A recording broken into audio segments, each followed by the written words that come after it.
जय हिंद साथियों। आप सभी का SP Thakur crazy trick classes के यूट्यूब चैनल में हार्दिक स्वागत है। दोस्तों, आज वीडियो में बात करने वाले हैं भारतीय संविधान की प्रमुख विशेषताएं, यानी कि फीचर्स ऑफ इंडियन कॉन्स्टिट्यूशन। ये सभी वन लाइनर एनसीईआरटी फैक्ट रहेंगे, वस्तुनिष्ठ प्रश्न रहेंगे। तो चलिए दोस्तों, वीडियो शुरू करते हैं। वीडियो में आगे बढ़ने से पहले वीडियो को लाइक और चैनल को सब्सक्राइब कीजिएगा। तो पहला फैक्ट है कि संविधान में हमारे राष्ट्र का उल्लेख किन नामों से किया गया है। तो किन नामों से किया गया है? इंडिया, बैटेज भारत, यानी कि भारत अर्थात इंडिया या इंडिया अर्थात भारत नाम से इसका उल्लेख किया गया है। इसके बाद मूल संविधान में कुल कितने अनुच्छेद और कितनी अनुसूचियां थीं? तो जब संविधान बना था तब 395 अनुच्छेद और 8 अनुसूचियां थीं। नीति निर्देशक तत्वों तथा मूल अधिकारों को संविधान की आत्मा किसने कहा है? तो किसने कहा है? ग्रैनवेल ऑस्टिन ने कहा है। सर्वप्रथम कांग्रेस के किस अधिवेशन में जन गण मन यानी कि अपना जो राष्ट्रगान है कब गाया गया था सबसे पहले? तो कलकत्ता अधिवेशन 1911 में गाया गया था। भारतीय संविधान में किस प्रकार की शासन प्रणाली की व्यवस्था की गई है? तो संसदात्मक शासन प्रणाली की व्यवस्था की गई है। इसके बाद अध्याक्षात्मक शासन प्रणाली का आधारभूत तत्व क्या है? तो एकल कार्यपालिका अध्याक्षात्मक शासन प्रणाली का आधारभूत तत्व है।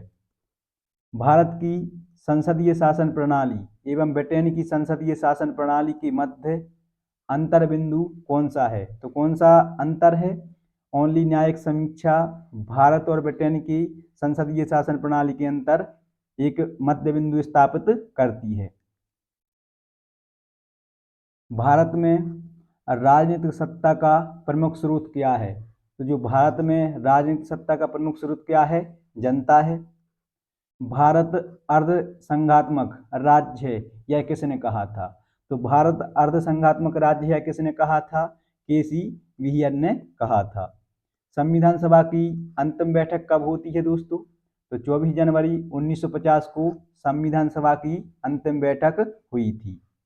अंतिम रूप से पारित संविधान पर हस्ताक्षर करने वाले सदस्यों की संख्या कितनी थी? तो 284 थी। 284 व्यक्तियों ने अंतिम रूप से पारित संविधान पर हस्ताक्षर किए थे। संविधान के निर्माण में कुल कितनी अवधि लगी थी? तो 2 वर्ष 11 माह और 18 दिन का समय संविधान को बनाने में लगा था। संविधान निर्माण में कुल कितना खर्चा आया था? तो 64 लाख रुपए का खर्चा आया था। संविधान के पितामह मतलब भारतीय संविधान का पितामह किसे कहा जाता है? तो डॉक्टर भीमराव अंबेडकर के लिए संविधान का पितामह कहा जाता है। संविधान की कुंजी, भारतीय संविधान की कुंजी किसे कहा जाता है? तो प्रस्तावना को भारतीय संविधान की कुंजी कहा जाता है। भारतीय संविधान को अंगीकृत मतलब कि कब अपनाया गया था? तो 26 नवंबर 1949 को अपनाया गया था। अगर बात की जाए लागू की, तो 26 जनवरी 1950 को लागू किया गया था। भारतीय संविधान का संरक्षक कौन है? तो सुप्रीम कोर्ट भारतीय संविधान का संरक्षक है। भारतीय संविधान के वृहद होने का क्या कारण है? तो भारतीय संविधान के वृहद होने का कारण क्या है? कि संघ तथा राज्यों का एकल संविधान होना इसको वृहद होने का कारण सिद्ध करता है।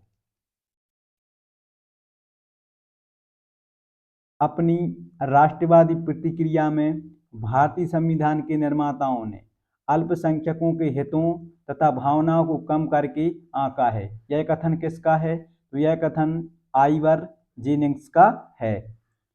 संविधान को संघात्मकता के तंग ढांचे में नहीं ढाला गया है। यह किसका कथन है? तो यह भीमराव अंबेडकर ने कहा था कि संविधान को संघात्मक के तंग ढांचे में नहीं ढाला गया है।